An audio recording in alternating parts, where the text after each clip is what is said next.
বাংলাদেশের মাথাপিছু জিডিপির পরিমাণ চলতি বছর ভারতের চেয়ে বেশি থাকতে পারে বলে পূর্বাভাস দিয়েছে আন্তর্জাতিক মুদ্রা তহবিল আইএমএফ।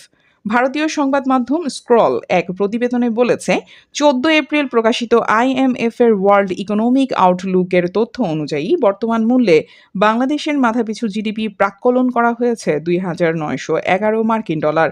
ভারতের ক্ষেত্রে তা $2,812 হতে পারে। মাথাপিছু জিডিপি হলো একটি দেশের ব্যক্তি প্রতি অর্থনৈতিক উৎপাদনের পরিমাপ। একটি দেশের মোট জিডিপিকে মোট জনসংখ্যা দিয়ে ভাগ করে এই হিসাব করা হয়। উদীয়মান বাজার এবং উন্নয়নশীল অর্থনীতিগুলোতে গড় মাথাপিছু জিডিপি প্রায় $7,500, যেখানে বিশ্বব্যাপী এই গড় প্রায় $15,600।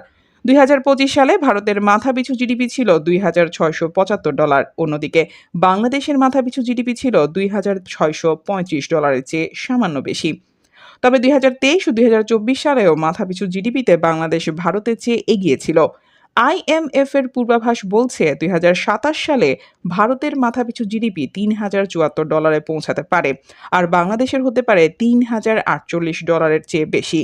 আইএমএফ এর প্রক্ষেপণ অনুযায়ী অন্তত 2031 সাল পর্যন্ত ভারত মাথাপিছু জিডিপির দিক থেকে বাংলাদেশের চেয়ে এগিয়ে থাকবে।